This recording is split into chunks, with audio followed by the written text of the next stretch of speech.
Thank you for the chair. First of all, I want to thank the sponsor for inviting me to the Shanghai Forum. This is my, I think, the fourth or fifth time to be here. And a special thanks for the Professor Ding Chun for inviting me to this special and interesting session. I think we are facing the most difficult time with regard to globalization since the protectionism, nationalism, and isolationism are dramatically surging in some key advanced nations who had previously playing crucial roles of catalyzing the free flow of goods, capital, services, people, and technology. And today we're talking about two issues. One question is about what's the reason for de-globalization. The second one was what's the role for China in the shadow of globalization. And many literatures have shown that the deteriorating situation of income distribution is the major reason to explain the sentiment against globalization. Technological progress, automation, digital gap, and excessive financialization have led to the unequal distribution between the capital and labor, skilled labor and unskilled labor, and between the developing areas and underdeveloped areas across the different countries. Other reasons that explain the de-globalization could plausibly include the massive immigrants, including refugees, vulnerable recovery of the global economy, microeconomic imbalance, political and the social movement of the anti-establishment. What's the role of the trade in the globalization? Should the trade be criticized? Unfortunately, economic openness and integration has become the scapegoat of globalization in the form of the trade, service, FDI, and outsourcing. Most literature and studies have a similar or common conclusion that trade may be one of the factors to impose income distribution effect. However, it should not be the primary determinant, at least compared with the technological innovation and the social policy. It is the fact in the theoretical and empirical perspective for many years, but unfortunately, it could be hardly accepted by the common people and selectively ignored by the politics.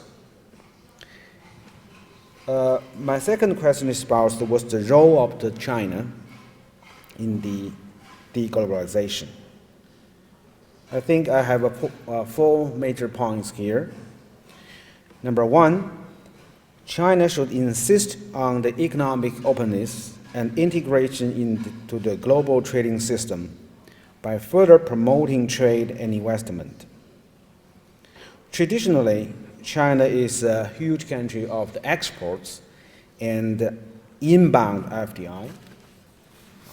Here we have a picture to show the share of the Chinese export and the share of the inbound FDI in the world. Currently, the China's export account approximately 12% of the total world trade and 10% for inbound FDI. In the future, if China could become the stabilizer of the globalization, it should play as an increasing role of the new demand observer, capital provider, and the hub of the global value chains, especially for the high ends of the global value chains. And now, the Chinese total imports accounts for about 10% in the world, and 9% for outbound FDI. I think there's still room for China to improve in the future.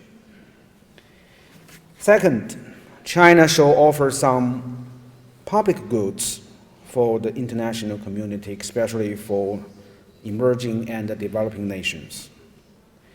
The initiative of One Belt One Road, AIIB, the Break New Bank, are all such kind of endeavors and experiments that China is going to contribute to invigorate the global trade and the global economy from both demand and supply side. Many of the initiatives focus on connectivity, infrastructure building, trade finance, capacity building, and technological assistance, which have long been the bottleneck for the development. However, in China, there are many concerns about the transparency, risk management, efficiency, and the social responsibility about such kind of the projects and assistance. The third, China shall gradually shape its new ideology of the global governance from the perspective of development. The China's evolving development-oriented approach is quite different from that the market-oriented approach which the developed nations have proposed and advocated. China's approach more emphasizes on the equal partnership and the mutual benefits, inclusive and sharing development, reserving policy space and core interest for development. And finally, providing the applicable technology and trade-related infrastructure, production capacities, and development finance for developing countries. China's concept on globalization is also a business pragmatism, which is primarily based on the project program instead of the rules, the shared commercial interests instead of the shared political values, and the open collaborative platform instead of the closed block or agreement. Finally, China shall enhance its soft power and smart power in the globalization. China could make a leadership of playing as pathfinder, providing best practice, formulating binding or unbinding principles, and offering capacity buildings to push forward development-based rules or areas, such as the e-commerce, small and medium enterprises, and the export restrictions. China should also endeavor to enhance the quality of its trade and investment agreement, such as FTA and BITs, in order to achieve a deeper integration into the global value chain and impel domestic market-oriented reforms.